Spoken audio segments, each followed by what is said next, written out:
بسم اللہ الرحمن الرحیم ایاک نعبد و ایاک نستعین۔ میرے پاکستانیوں، سب سے پہلے تو جو سویڈن کے اندر قرآن کی بے حرمتی کی گئی آزادی رائے کے نام کے اوپر میں چاہتا ہوں کہ ایک زندہ قوم جو کہ اپنے دین سے پیار کرتی ہے اور جو اللہ کی کتاب وہ ہمارے دلوں میں اس کی عزت ہے، اور اللہ کے جو ہمارے پیغمبر ہیں نبی صلی اللہ علیہ وسلم ان کی عزت ہے، تو جب اس طرح کی چیز ہوتی ہے تو ہم ایک زندہ قوم کی طرح ایک پرامن طریقے سے ضرور بتائیں، پیغام پہنچائیں کہ ہمیں اس کی تکلیف ہوئی ہے۔ تو میں آپ سب کو کہتا ہوں، میں صرف تحریک انصاف کے لوگوں کو نہیں، قوم کو کہتا ہوں کہ جمعے کے بعد آپ نے سب نے جمعے کی نماز کے بعد نکل کے مظاہرہ کرنا ہے پرامن طریقے سے۔ ہمیشہ پرامن رہو، کیونکہ ہمارا ملک ہے، ہم کوئی نقصان نہیں پہنچانا چاہتے، لیکن ایک پرامن طریقے سے احتجاج ہو تاکہ پیغام جائے کہ پاکستان وہ قوم ہے جو اسلام کے نام پہ بنی تھی، اور ہمیں تکلیف ہوئی ہے کہ یہ وہاں کی پولیس نے اجازت دی کہ جناب آپ قرآن شریف کو جلا دیں، اور آزادی رائے کے مطابق آپ کو پتہ ہونا چاہیے کہ پاکستان کی وجہ سے آج 15 مارچ دنیا کے اندر اینٹی اسلاموفوبک دن بنایا جاتا ہے، یعنی جو اسلام کے خلاف جو حرکتیں ہوتی ہیں، مثلا نبی صلی اللہ علیہ وسلم کی شان میں گستاخی ہوتی ہے، اور یہ جان کے جس طرح یہ قرآن شریف کو جلایا گیا، اس کو یہ اسلاموفوبیا کے اندر آتا ہے۔ تو ہماری وجہ سے یونائٹڈ نیشنز میں 15 مارچ کو اینٹی اسلاموفوبیا دن بنایا جاتا ہے۔ تو اس لیے ہم سب کو جمعے کے بعد نکلنا چاہیے اور پرامن طریقے سے احتجاج کرنا چاہیے۔ دوسری چیز، دبئی میں میٹنگ ہوتی ہے، پاکستان کے بڑے بڑے منی لانڈرر کا مطلب جو اس ملک سے پیسہ چرا کے باہر لے جاتے ہیں۔ جو سب سے بڑا مسئلہ پاکستان کا کیا ہے کہ ہمارا روپیہ گرتا جاتا ہے ڈالر کے مقابلے میں۔ تو جب آپ ڈالر یہاں سے خرید کے باہر بھیجتے رہیں اور چوری کر کے باہر بھیجتے رہیں تو وہ ڈالر کی کمی ہونی ہے، اور جب ڈالر کی کمی ہوگی تو روپیہ گرتا جائے گا۔ اس کے علاوہ بھی ہم نے ایکسپورٹس کے اوپر زور نہیں دیا، کبھی کسی نے توجہ ہی نہیں دی کہ ہم اپنی آمدنی کیسے بڑھا سکتے ہیں۔ ہندوستان کی آج جو ایکسپورٹس ہیں یہ ذرا سمجھ لیں 600 ارب ڈالر کے قریب ہے۔ پاکستان کی ہمارے زمانے میں ریکارڈ ایکسپورٹس تھی 33 ارب ڈالر، ریکارڈ تھی، وہ آج اس سے بھی کم ہو گئی ہیں، 13% گر گئی ہیں ایکسپورٹس۔ تو ایک تو کبھی توجہ نہیں دی انہوں نے کہ کس طرح ڈالرز اس ملک میں آمدنی بڑھا سکتے ہیں اپنی، اور دوسرا یہ سارے جو بڑے بڑے نام ہیں ان کے سب کے بڑے باہر محلات ہیں، پراپرٹیز ہیں، بینک اکاؤنٹس ہیں، آف شور اکاؤنٹس ہیں۔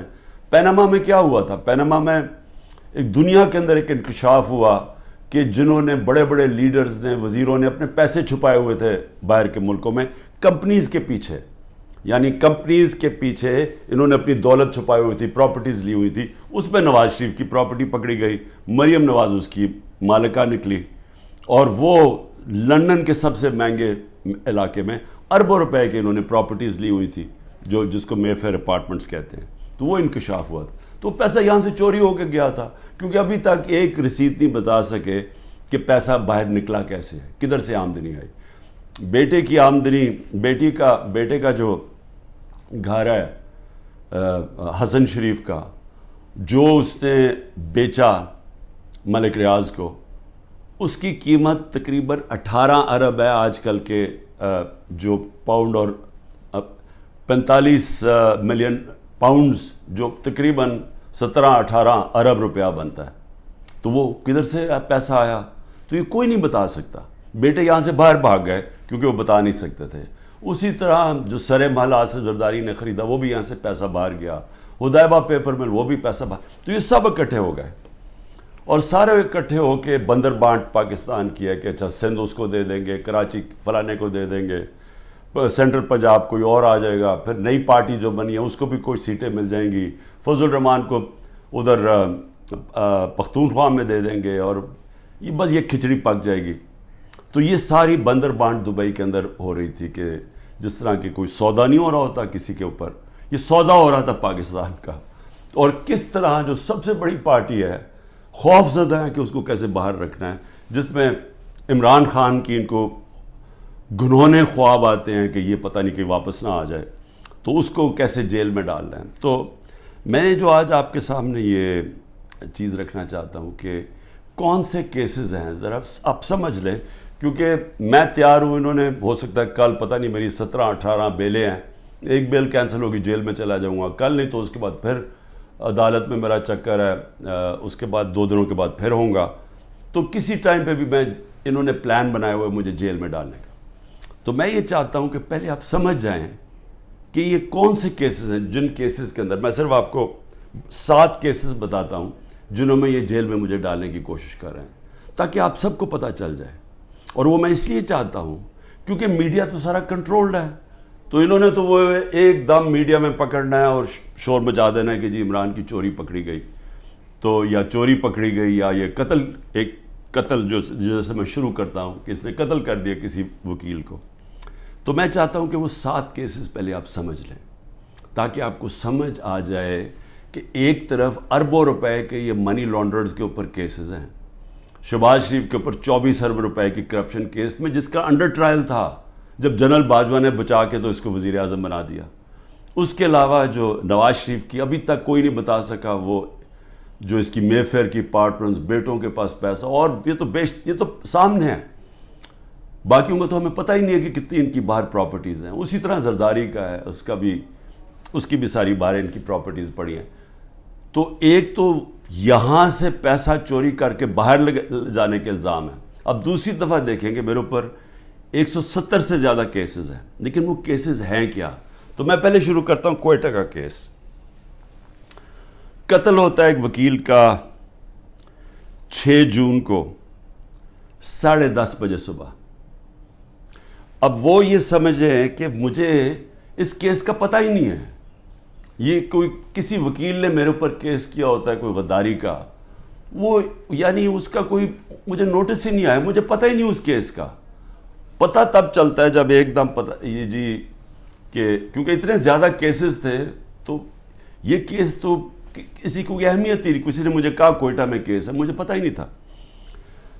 تو اس وکیل کا قتل ہوتا ہے 10:30 بجے، 11:30 بجے پولیس میں رپورٹ ہوتا ہے. 2:22 میں شہباز شریف کا جو مشیر ہوتا ہے وہ سٹیٹمنٹ دیتا ہے کہ عمران خان نے اس وکیل کو قتل کیا. اب یہ سمجھیں کہ صرف قتل میں 10:30 سے اور 2 بجے کے اندر وہ فیصلہ کر لیتے ہیں کہ عمران خان نے قتل کیا. اس کے بعد کیا ہوتا ہے؟ اس کے بیٹے کو اٹھا کے لے جاتی ہے پولیس. اس بیٹے کو 12 گھنٹے سے زیادہ پولیس اپنے پاس رکھتی ہے. وہ اگلے دن جا کے اگلے دن کی دوپہر کو وہ کہتا ہے کہ جی عمران خان اس قتل میں ملوث تھا. لیکن پھر کیا ہوتا ہے؟ اس کی جو بیوی ہوتی ہے، وہ جو دوسری بیوی ہوتی ہے، وہ کہتی ہے کہ فیملی کے لوگوں نے قتل کیا اس کو. وہ ویڈیو اپنی جاری کرتی ہے کہ فیملی کے لوگوں نے قتل کیا. اور پھر دیکھیں سارے کوئٹوں کا پتہ ہے کہ ان کی وہ وکیل کی دشمنیاں تھیں، سب کو پتہ ہے ان کی آپس میں دشمنیاں تھیں. اسی وکیل نے جا کے ہائی کورٹ کو کہا کہ مجھے سبی میں نہ کیسز مجھے دو کیونکہ میری وہاں جان کو خطرہ ہے، میری دشمنی ہے. اور پھر یہ دیکھیں، یہ ذرا آپ غور سے یہ دیکھ لیں، یہ اس کو بڑے قریب سے دیکھ لیں اور اس کے اندر یہ مظاہرے کیا کر رہے ہیں. ان کا قتل ہوتا ہے اور یہ قتل میں کہتے ہیں کہ یہ قتل اس وکیل نے اس کے وکیل کی طرف سے یا انہوں نے کیا. اس کا نام لکھا ہوا ہے کہ وہ اس قتل میں ملوث تھا. تو جب ایک فیملی دشمنی بھی ہوتی ہے، اس سے پہلے ہی وہ پرائم منسٹر کا مشیر کہتا ہے کہ جی عمران خان نے قتل کر دیا، ابھی تفتیش بھی نہیں ہوتی. اور مجھے افسوس سے کہنا پڑتا ہے کہ وہاں ہماری سنا بھی نہیں گیا کوئٹہ ہائی کورٹ میں. خیر وہ اور وجوہات ہیں, اس کی بھی ہمیں وجہ پتہ ہے پیچھے کیا ہے. تو یہ آپ ذرا سنیں. اس کے بعد یہ پہلی دفعہ میرے نام پہ قتل نہیں کیا نام ڈالا جاتا. زبیر نیازی, وہ لطیف کھوسا کے گھر باہر گولیاں چلتی ہیں. زبیر نیازی جو کہ ہمارا لاہور کا سیکرٹری جنرل ہے, اس کے نام پہ وہ آ جاتے جی اس نے گولیاں چلائی ہیں. اور وہ گولیاں کسی آدمی کو کھڑا کرتے ہیں جو کہتا ہے جی مجھے زبیر نیازی نے کوئی پیسے دینے تھے گولیاں چلانے کے لیے. اب لطیف کھوسا ہمارے ساتھ ملٹری کورٹس کے خلاف کیسز کر رہے ہیں, تو وہ کیوں گولیاں چلائے گا اس کے گھر, جو کہ وہی کیس کر رہے ہیں جو ہم کر رہے ہیں سپریم کورٹ میں. اور پھر ضلع شاہ کا جب قتل ہوتا ہے, ضلع شاہ کا جب قتل ہوتا ہے, سب سے پہلے 302 میرے اوپر قتل کا چارج لگا دیتے ہیں. 3 دن تک وہ میرے اوپر 302 لگاتے ہیں قتل کا چارج. پھر کیا ہوتا ہے, اس کا پوسٹ مارٹم ہو جاتا ہے. پوسٹ مارٹم میں پتہ چلتا ہے 26 جگہ اس کے اوپر تشدد ہوا ہوتا ہے. تو اب ظاہر ہے وہ یہ تو نہیں کہہ سکتے تھے کہ عمران خان نے اس کو تشدد کروا کے اپنے کارکن کو مار دیا. تو انہوں نے پھر ایکسیڈنٹ اس کا ڈال دیا. ایکسیڈنٹ میں بھی کہا کہ عمران خان اس کے اندر کوئی اس نے انفارمیشن چھپائی ہے, میرا پھر نام ڈال دیا. میں صرف یہ کہہ رہا ہوں کہ پہلے تو یہ سمجھ جائیں کہ یہ ہے آج کا پاکستان, کہ یہاں کوئی ان کو شرم نہیں آتی اس طرح جھوٹ بولتے ہوئے, اس طرح کے کیسز بناتے ہوئے. ان کو کوئی شرم نہیں ہے کہ ساری قوم کو پتہ ہے کہ جھوٹ بول رہے ہیں. یعنی کون نہیں جانتا کہ یہ جو انہوں نے کیا ہے, سارا کوئٹہ کو پتہ ہے کہ یہ اس کے اندر عمران خان کا کوئی تعلق نہیں تھا. میرا تعلق 150 کیسز تھا, مجھے کیا نہیں, اور بھی کوئی وکیلوں کو میں بھرواؤں گا. اور وہ کیس جس کی اہمیت ہی نہیں تھی, سب کو پتہ ہے جھوٹ بول رہے ہیں, لیکن ان کو کوئی شرم نہیں ہے. یہ سر پیر سے اتار بیٹھے ہیں. انٹرسٹ صرف یہ کہ کسی طرح عمران خان کو جیل میں ڈالنا ہے. اب میں ذرا, یہ پہلا کیس ہے, آگے چلیں. آگے کیس ہوتا ہے جی 9 مئی کا. اب 9 مئی کو کیا ہوتا ہے, یہ ذرا غور سے سنیں. 9 مئی کو ہوتا کیا ہے, جو مظلوم ہوتا ہے یعنی جس پہ ظلم ہوتا ہے, اسی کے اوپر اس کو مجھے جب اندر جیل میں ڈالتے ہیں تو میرے اوپر کیسز کی بارش ہو جاتی ہے. 9 مئی کے بعد میرے اوپر 25 کیس ہو گئے ہیں. جدھر بھی کیس ہوتا ہے کہتے جی عمران خان کی ایمان, میرے کہنے پہ یہ ہوا ہے. کہیں کسی نے کچھ کیا ہو یا جو بھی کسی کے اوپر الزام لگایا ہو, 9 مئی کے بعد عمران خان کے کہنے پہ ہوا. عمران خان جیل میں بند تھا, اور جو ظلم ہوا ہے وہ عمران خان سے ہوا ہے. میں بیٹھا ہوا ہوں رجسٹری آفس ہائی کورٹ اسلام آباد میں, میرے پاس بیل تھی, مجھے کسی صورت وہاں کوئی پکڑ نہیں سکتا تھا. صرف پولیس نہیں آئی, رینجرز کمانڈوز آئے مجھے اٹھانے کے لیے. ساری دنیا میں کیا امیج گیا, شیشے توڑ کے, لوگوں کو ڈنڈے مار کے, وکیلوں کو زخمی کیا. وہاں کے بیچارے جو کام کر رہے تھے رجسٹری آفس, ان کو ڈنڈے پڑے, چیزیں توڑ دی انہوں نے, اور ایک دہشت گرد کی طرح مجھے پکڑ کے لے کے گئے. میرے اوپر سر پہ لگا, پیچھے میرے خون نکل رہا. کوئی شرم نہیں آئی, کسی نے ابھی تک بات نہیں کی کہ یہ بتائیں کہ کس قانون کے تحت انہوں نے پکڑا تھا مجھے. اسلام آباد کے ہائی کورٹ کے چیف جسٹس نے کہا کہ یہ اس کے اوپر ایف آئی آر کٹنی چاہیے. وہ اور بات ہے کہ وہ نہیں کٹی. سپریم کورٹ میں جب وہ کیس گیا, سپریم کورٹ نے اس کو غیر قانونی قرار دیا. اب میں سوال پوچھتا کہ کوئی جواب دینے والا ہے.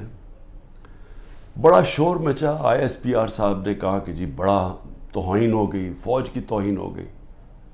پہلے مجھے بتائیں کہ کسی اور کی بھی عزت ہے اس ملک میں, کہ ایک آدمی 50 سال سے دنیا مجھے جانتی ہے, کرکٹ کی وجہ سے جانتی تھی دنیا, سب کو پتہ ہے میرا.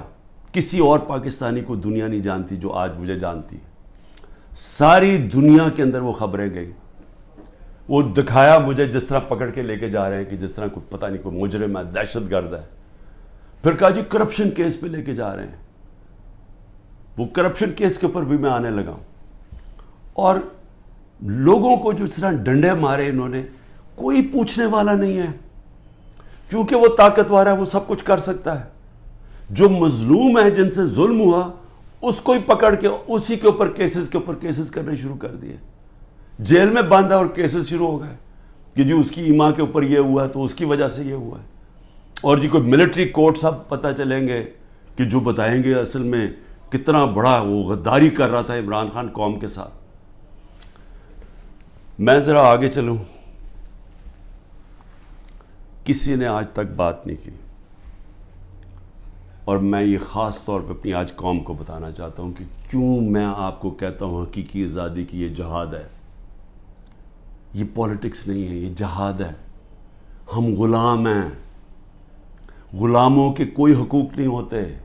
جس طرح میرے کوئی حقوق نہیں تھے, میں یعنی سب سے بڑی ملک کی پارٹی کا ہیڈ, جس کو جس طرح اٹھایا انہوں نے, جو کیا, جس طرح ہم کوئی کمی ہے اس ملک کے. اب 25 لوگوں کو گولیاں لگیں, جو مرے, جو شہید ہوئے, ابھی تک 9 لوگ غائب ہیں. جو پولیس نے یا دھمکیاں دی ہیں, کچھ کیا, وہ انڈر گراؤنڈ گئے ہوئے ہیں, وہ بتا نہیں رہے, مسنگ ہیں 9 لوگ. 16 لوگ ہمارے پاس پتہ ہے جن کو گولیاں, 69 لوگوں کو گولیاں ماری اور ان کو شہید کیا گیا. فرانس کے اندر ایک لڑکے کو پولیس نے 16 سال کے لڑکے کو گولی ماری, ایک لڑکے کو. ابھی تک فرانس جل رہا ہے. 1000 سے زیادہ بلڈنگز جل گئی ہیں, گاڑیاں جل گئی ہیں. مشکل نیشنل کرائسس آ گیا ہے. معافی مانگ رہی ہے پولیس کے, جی بڑی غلطی ہوگی, اس کے خلاف ایکشن لیا جائے گا. آزاد لوگ ہیں, آزاد لوگوں کے حقوق ہوتے ہیں. لوگ نکلیں اپنی آزادی کے لیے کہ کیسے جرأت پڑی پولیس کو گولی مارنے کی. یہاں 16 لوگوں کا آج تک ٹی وی پہ نام ہی نہیں لیا جا رہا. سب نہتے تھے. ابھی مجھے ملنے آئے ان کے 2 بچے, ایک چھوٹے بچے جس کے باپ کو گولی مار دی. وہ دبئی سے کام کر رہے, وہ ایسی مظاہرے کے اندر کھڑا ہوا تھا, گولی چلا دی وہاں. میں سمجھتا تھا 2 لوگوں کی ٹانگیں ضائع ہوئی ہیں, 3 لوگوں کی ٹانگیں ضائع ہوئی ہیں. ایک پیرالائز ہوا ہے جس کی کمر میں گولی لگی ہے. کوئی انکوائری ہوئی ہے کیا یہ انسان تھے نا, یہ پاکستانی ہے؟ کسی نے پوچھا کہ ان کے گھر میں کیا گزر رہی ہے؟ یہ عام لوگ تھے, ان کے بیوی بچے تھے, ماں باپ تھے. کوئی بات ہی نہیں کر رہا. جی بلڈنگ جل گئی. بلڈنگز بھی جب جلیں تو کیا اس کے اوپر انڈیپینڈنٹ انویسٹیگیشن نہیں ہونی چاہیے تھی؟ ہمارے پاس ثبوت ہے. میں اس لیے کہتا ہوں اوپن عدالت کے اندر ٹیلی وائز مجھے سامنے لایا جائے. میرے پاس اب ثبوت آ گئے ہیں. میں یہ ثابت کروں گا کہ یہ سارا پری پلان تھا. یہ مجھے جس طرح وہاں سے اٹھایا ہے یہ بھی پری پلان تھا تاکہ ایک اشتعال ملے. اور اس کے بعد پھر جو لوگوں کا ری ایکشن آیا اس کا فائدہ اٹھاتے ہوئے پارٹی کو کرش کرنے کی کوشش کی گئی ہے. کیونکہ پارٹی دب نہیں رہی تھی. جب سے مجھے ہٹایا کوشش کر رہے ہیں 25 مئی کو, جی بغیر کراؤڈ ہے, مارو ڈنڈے مارو, یہ ڈر کے پیچھے ہٹ جائیں گے. وہ پارٹی اوپر ہی آتی گئی. بائی الیکشن 30-37 میں سے جیت گئی. اوپینین پولز میں اور اوپر چلی گئی. راجن پور کے الیکشن میں پورا زور لگایا, 40,000 سے گورنمنٹ کا کینڈیڈیٹ ہار گیا. اس کے بعد اس سے پہلے مجھے قتل کرنے کی کوشش کی, دوسری دفعہ قتل کرنے کی کوشش کی. اور اب یہ پلان فائنل بنا کہ جی ان کو اب بالکل ختم کرو پارٹی کو, کہ جی انہوں نے ایک ادارے کی بے حرمتی کر دی. اور اس کو بیس بنا کے سارے ہمارے ہیومن رائٹس ختم ہو گئے ہیں. سب کو جس کو مرضی پکڑو, پولیس پھر رہی ہے جسے مرضی پکڑے. جی آپ کا وہ اس میں نام آ گیا وہ جیو فینسنگ میں, اس لیے جناب وہ اچھا اتنے پیسے دے دو, 15 لاکھ سے شروع ہوتے ہیں, 10 لاکھ, اچھا پیسے دے دو تو ہم آپ کو چھوڑ دیتے. پولیس پیسے بنا رہی ہے.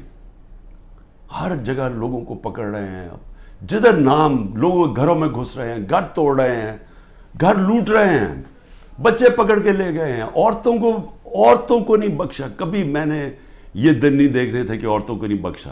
اس ملک کے اندر کبھی یہ نہیں دیکھا تھا کہ اتنا نیچے گورنمنٹ گرے گی. مجھے لوگوں نے کہا عمران صاحب آپ نے تو بڑی غلطی کی اپنی گورنمنٹس کرا کے, گورنمنٹس ڈیزالو کر کے.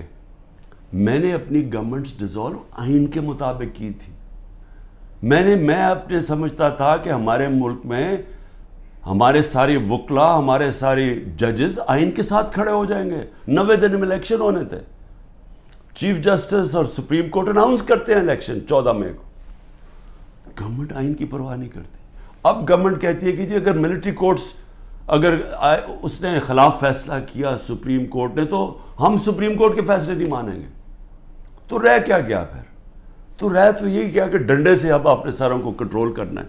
تو مجھے ابھی بھی ہے کہ صرف آزاد اور غلام ملکوں میں دیکھ لیں کہ یہاں کوئی نام ہی نہیں لے رہا وہ بیچارے جو اس ملک کے عام شہری، ان کو گولیاں ماری گئی، نہتے شہریوں کو. اور ادھر دیکھیں ایک آدمی کو پولیس نے گولی ماری. اور فرانس میں دیکھ لیں آزاد قومیں کیا ہوتی ہیں. اس کے بعد آ جائے جی اور کون سے کیسز ہیں. بیوی بشرا بیگم کے اوپر کیس ڈال دیے. کیا ہے جی کہ وہ اس کے گاؤں میں، وہ جو کبھی گاؤں میں گئی بھی نہیں ہے، اس کے گاؤں میں جی 20 سال کے بعد ایک جگہ سڑک بن گئی. اینٹی کرپشن کا کیس اس پہ کر دیا.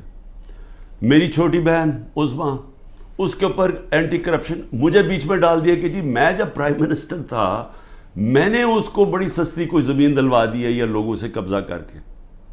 اور یہ اتنے ڈفرز ہیں کہ کہا کہ جی 6 ارب کی زمین اس کو دلوا دی ہے.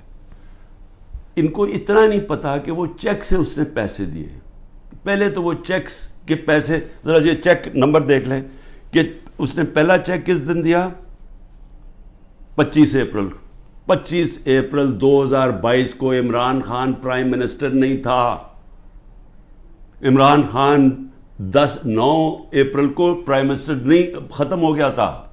تو 25 اپریل کو ایک چیک ہے، وہ اب چیک کی کاپی ہے. اور دوسرا چیک دیا ہے 2 جون کو. اور کتنے کے چیک ہیں؟ 6 کروڑ روپے کے. تو اس نے چیک کے سے پیمنٹ کی ہے. میرے اوپر کرپشن کیس ڈال دیا ہے کہ میں نے جی وہ اس کو پرائم منسٹر ہوتے ہوئے زور لگا کے اس کو فیور کیا. پھر آ جائے جی اگلا کیس، تاکہ آپ کو ساروں کو پتہ چل جائے ہو کیا رہا ہے. اب 2 اور کیسز ہیں جن کے اندر یہ پوری کوشش کریں گے مجھے اندر ڈالنے کی. وہ نیب کے کیسز ہیں. ایک ہے القادر کا جس میں انہوں نے مجھے پکڑا تھا، اور دوسرا ہے توشہ خانہ. اب یہ القادر کا کیس کیا ہے ذرا یہ غور سے سمجھ لیں پھر سے، کیونکہ میں چاہتا ہوں کہ ساری قوم کو سمجھ آ جائے. وہ کیس یہ ہے کہ ایک کیبنٹ فیصلہ کرتی ہے، کیبنٹ کے سامنے ایک فیصلہ آتا ہے کہ اگر ایک ملک ریاض فیملی اور ایک انگلینڈ کے national NCA national crime agency, ان کے بیچ میں ایک فیصلہ ہوتا ہے.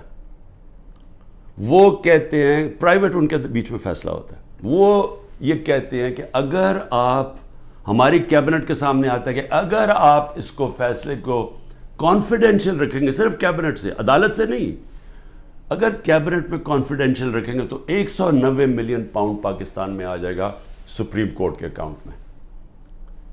اور لیکن اگر آپ اس کو کانفیڈینشیل نہیں رکھیں گے تو آپ کو انگلینڈ کے اندر کیس کرنا پڑے گا، سول کیس، جو 5-6 سال چل سکتا ہے. اور آپ کو ثابت کرنا پڑے گا، آپ کے اوپر ہوگا کہ آپ نے ثابت کرنا ہے کہ وہ پیسہ منی لانڈرنگ کا ہے. ہمیں وہاں کیبنٹ کے اندر پہلے بھی بتایا گیا کہ $100 ملین پاکستان کا بیرون ملک کیسز کے اندر بہ گیا ہے. ہار چکے ہم کیس. $100 ملین ہماری بڑا برا ریکارڈ ہے باہر کیسز کا. اور وہ بھی 5-6 سال لگنے تھے، جبکہ اب وہ پیسہ سیدھا اب آ جانا تھا اور پاکستان میں 190 ملین پاؤنڈ آ جانا تھا. کیبنٹ فیصلہ کر لیتی ہے. بعد میں کہتے ہیں کہ جی وہ تو کسی اور مد میں جانا چاہیے تھا، وہ جانا چاہیے تھا گورنمنٹ کو، سپریم کورٹ کو نہیں جانا چاہیے تھا. بھیا کیبنٹ آج جا کے سپریم کورٹ کو کہے کہ جی وہ پیسہ دوسری طرف ٹرانسفر کریں اور ہم ثابت کر دیں گے کہ یہ پیسہ منی لانڈرنگ سے، تو آج بھی کر سکتے. کیا چیز روک رہی ہے ان کو؟ پیسہ تو پاکستان آ گیا ہے. اور کہہ یہ رہے ہیں کہ اس سے 7 مہینے پہلے جو کہ القادر یونیورسٹی جو چیریٹیبل ٹرسٹ ہے، ادھر چل رہے ہیں، ادھر مفت تعلیم اس طبقے کو دی جا رہی ہے جو بچے کبھی یونیورسٹی تعلیم نہیں لے سکتے، مفت تعلیم ان کو مل رہی ہے وہاں. یہ کہہ رہے ہیں کہ میں نے القادر کی وجہ سے کوئی فیور کروا دیا. یہاں ساری کیبنٹ کا فیصلہ، وہ سب نے یونینمس فیصلہ، وہ لا منسٹر بیٹھے ہیں وہاں، وہاں کیبنٹ سیکرٹری بیٹھا ہے, وہاں ادھر فائنانس منسٹر بیٹھے ہیں, وہ سب نے فیصلہ کیا. لیکن عمران خان نے اس لیے کیا کیونکہ اس کو القادر میں عمران خان کو کیا فائدہ ہے؟ مجھے یہ بتائیں کہ وہ القادر کے ٹرسٹ میں لکھا ہوا ہے کہ 1 روپیہ نہیں مل سکتا ٹرسٹیز کو, جس میں عمران خان اور بشرا بیگم ہیں. جس طرح نمل یونیورسٹی کے ہمیں کوئی پیسہ نہیں مل سکتا, جس طرح شوکت خان ہمیں نہیں مل سکتا. یہ چیریٹیبل ٹرسٹ ہے. کہہ رہے ہیں کہ میں نے اس کی وجہ سے اس کو فیور کر دیا. بھئی آپ اگر فیور کر دیا, آپ آج جا کے سپریم کورٹ میں ریٹ کر دیں کہ یہ پیسہ ادھر ٹرانسفر کر دیں. پیسہ تو پاکستان آ گیا ہے. ایک یہ القادر ہے. دوسرا ہے جناب توشہ خانہ. توشہ خانہ کیا ہے؟ ذرا غور سے سن لیں. 70 سال سے قانون یہ ہے کہ جب گفٹس ملتی ہیں پرائم منسٹر کو, پریزیڈنٹ کو, آرمی چیف کو, منسٹرز کو, جن کو بھی جب گفٹس ملتی ہیں تو وہ کیا ہوتا ہے, وہ سیدھا توشہ خانہ میں جاتی ہے. توشہ خانہ کے اندر اس کی ویلیو نکالی جاتی ہے. ویلیو کیسے نکالی جاتی ہے؟ وہ ایف بی آر سے علیحدہ ویلیو لیتے ہیں, اور پھر ایک اپریزر ہوتا ہے جو انڈیپینڈنٹ ہوتا ہے, اسے علیحدہ ویلیو لیتے ہیں. وہ جو ویلیو زیادہ ہوتی ہے وہ آ کے بتاتے ہیں کہ جی آپ نے بتائیں یہ اس کی ویلیو ہے. ان کے زمانے میں 20% دے کے آپ خرید سکتے ہیں اگر آپ رکھنا چاہیں. ہم نے اس کو 20 سے 50% کر دیا کہ آپ 50% دیں, وہ گورنمنٹ کو چلی جاتی ہے اگر آپ رکھنا چاہیں. یہ ہے قانون. میں نے اسی قانون کے مطابق کئی گفٹس لی, کئی میں نے نہیں لی. مجھے یہ بتائیں کہ اس میں نے غلط کام کیا کیا ہے؟ سارا ریکارڈ وہاں پڑا ہوا ہے. جو میں نے گفٹس لی, جو بھی میں نے فیصلہ کیا میں نے بیچ دی ہیں, اس کے اوپر کیپٹل گینز ٹیکس وہ سارا ایف بی آر میں نے ڈکلیئر کیا ہوا ہے. سارا کچھ میرا ڈکلیئرڈ ہے. اس میں نے غلط کام کیا کیا؟ یہ کہہ رہے ہیں کہ جناب وہ اس کی غلط ویلیو دکھا دی. بھئی غلط ویلیو دکھا دی تو ان سے پوچھے جو ویلیو نکال رہے ہیں. میرا تو کام نہیں ہے ویلیو, میں تو نہیں جا کے بیچ رہا, میں تو نہیں اسیس کر رہا. مجھے تو جو ہے ایم ایس جو ہوتا ہے ملٹری سیکٹری آپ کا, وہ آپ کو آگے بتاتا ہے کہ جی یہ اپریز ہو کہ یہ آئے ہے اس کے ویلیو, آپ فیصلہ کر لیں آپ نے لینی ہے نہیں. یہ ہوتا ہے اور یہ پہلے سے چلتا آ رہا ہے. بھئی کس نے اس کا ویلیو رکھنا ہے وہ جا کے ان لوگوں سے پوچھے, وہ میرا اس پہ کیا تعلق ہے. یہ ہے توشہ خانہ کا کیس جس پہ کوشش کر رہے ہیں کہ اندر. اچھا, اور کیس کے اندر یہ بھی ذرا سن لیں. ایک توشہ خانہ کا کیس ہے, اس کے اوپر نیب بھی بلا رہی ہے, اس کے اوپر الیکشن کمیشن بھی اس کو اٹھایا ہوا ہے, اور ایف آئی آر بھی کاٹی ہوئی ہے اس کے اوپر. یہ کبھی ہو ہی نہیں سکتا کہ ایک ایشو کے اوپر 3 مختلف جگہ کیسز چل رہے ہوں.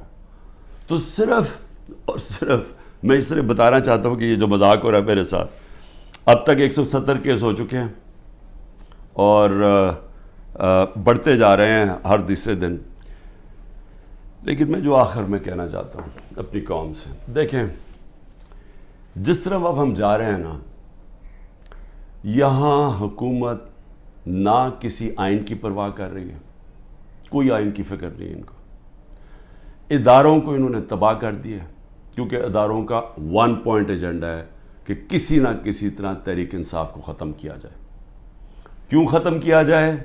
کیونکہ ان کو ڈر لگا ہوا کہ جب الیکشن ہوں گے تو تحریک انصاف جیت جائے گی, اور یہ وہ لوگ جو سمجھتے ہیں ہم نے عمران خان کو ہٹایا اب اس کو ہم نے واپس نہیں آنے دینا. یہ سارا ملک تباہی کی طرف صرف ایک 1 پوائنٹ ایجنڈا پہ جا رہا ہے.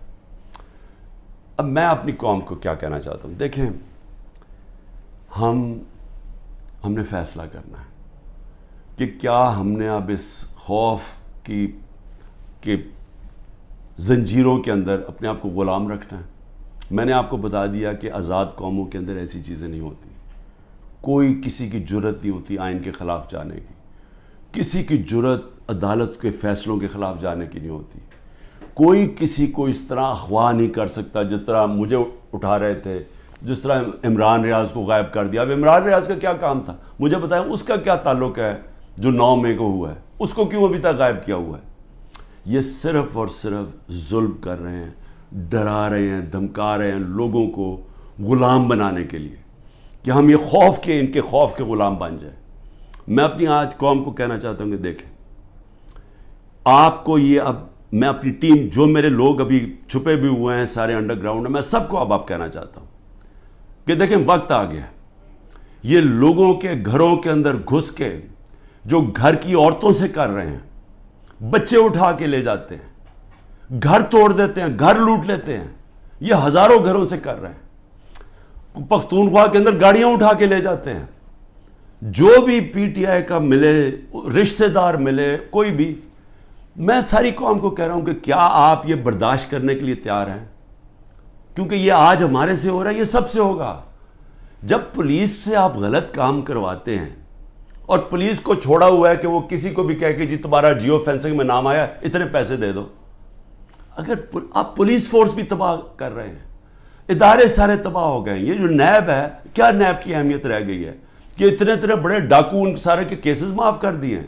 جو 3 گاڑیاں آصف زرداری نے چوری کی ہیں توشہ خانہ سے، 1 گاڑی نواز شریف نے چوری کی ہے، 1 مریم نواز نے چوری کی ہے، ان کو کوئی پوچھ نہیں رہا، اور آ کے کہہ رہے ہیں جی کہ توشہ خانہ سے یہ آپ نے جو لیگلی کام کیا ہے کہ جی وہ ویلیویشن نہیں ہوئی، بھئی وہ ان سے پوچھے جنہوں نے ویلیو کرنا تھا، وہ میرا اس سے کیا تعلق ہے؟ لیکن مقصد انصاف کا نہیں ہے، مقصد ظلم کرنے کا ہے۔ اور میں قوم کو اب کہتا ہوں، اب یہ بھیڑ بکریوں بن کے رہنے کا وقت چلا گیا ہے۔ میں آپ کو کہہ رہا ہوں، میں تیار ہوں، میں کل جا رہا ہوں، پتہ نہیں کتنے میں 19 بیلیں لگی ہوئی ہیں، کسی میں اندر ڈال سکتے ہیں، میں تیار ہوں سب کے لیے، میں ہر چیز کے لیے تیار ہوں، لیکن میں یہ ظلم کا نظام برداشت کرنے کے لیے تیار نہیں ہوں، میں یہ بھیڑ بکریوں بن کے اپنی زندگی گزارنے کے لیے تیار نہیں ہوں۔ میں یہ سمجھتا ہوں کہ یہ قوم کے لیے وقت آ گیا ہے، آپ سب فیصلہ کر لیں کہ کس طرح کا پاکستان آپ چاہتے ہیں۔ کیا وہ پاکستان چاہتے ہیں جو پروفیشنل جو باہر جا سکتے ہیں وہ باہر چلے جائیں، جو آپ کا سب سے بڑے ذہن ہے وہ باہر چھوڑ کے چلے جائیں، وہ بیچارے غریب آدمی کشتیوں میں ڈوبتے رہیں جا کے اللیگلی غیر قانونی طور پہ نکلنے کے لیے، اور باقی قوم بھیڑ بکروں کی طرح رہ جائے؟ اس ملک کا کوئی مستقبل نہیں ہے۔